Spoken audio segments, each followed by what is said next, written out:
Émilie, mariée au premier regard, agacée par Frédéric, sa remarque en off qui ne passe pas.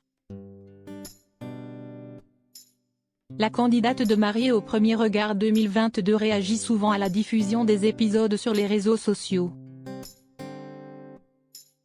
Ainsi, mardi 24 mai, Émilie a fait des révélations sur le comportement de Frédéric en off, lors de sa venue chez elle.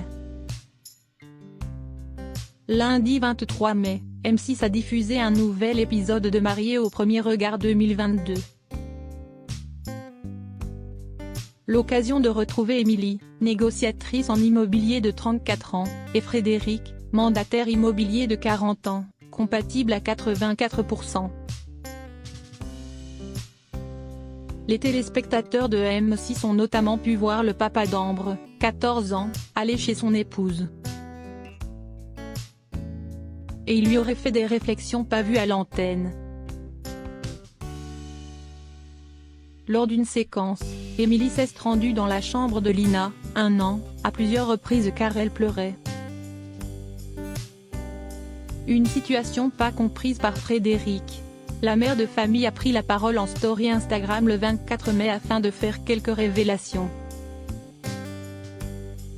Lors de l'émission, il faut comprendre que Lina était toute petite, elle avait seulement 7 mois. Elle voit chez elle plein de caméras, ce n'est pas évident pour un bébé, c'était perturbant. Je ne voulais pas laisser pleurer ma fille, en fait. Fred me disait que j'étais une maman laxiste. Mais non. On sait tous qu'à cet âge-là, les enfants ne font pas de caprices. Donc si elle pleure, elle pleure. Je sais que ça va en choquer certains mais ma fille passe avant. A tout d'abord confié la belle brune aujourd'hui âgée de 36 ans. Lors du mariage, Émilie avait précisé à Frédéric qu'elle était maman célibataire et que s'il disait oui, il devait prendre le package.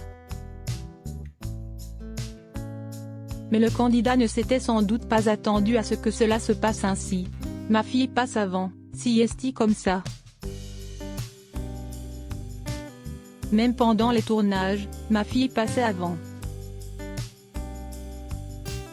Je n'aille pas à me justifier en réalité, si ma fille pleure je vais la prendre si est comme ça, s'est-elle agacée.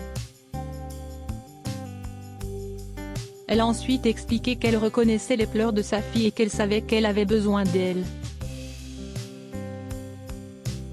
Frédéric donneur de leçons.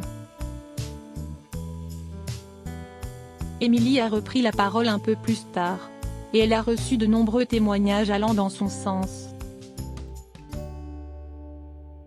Il faut être vraiment idiot ou idiote pour ne pas comprendre, a-t-elle précisé. Puis elle a révélé que sa première dispute avec Frédéric n'avait pas eu lieu lors de la lune de miel comme cela a été montré à l'écran, mais bien avant. Dans un avion parce que dès le départ, il y avait des choses qui... Bref, je vous dirai tout plus tard, toujours dans la bienveillance en essayant d'être neutre, objective et sincère. Mais je ne vous mentirai pas. Point. On me dit de ne pas dire les choses, mais personne ne m'empêchera de dire la vérité dans le respect et la bienveillance, a-t-elle poursuivi. La candidate a aussi raconté que Frédéric était assez donneur de leçons sur l'éducation de sa petite fille. Elle avait conscience que c'était pour l'aider, mais elle a regretté qu'il soit aussi maladroit. Tu peux proposer mais pas imposer, a-t-elle conclu.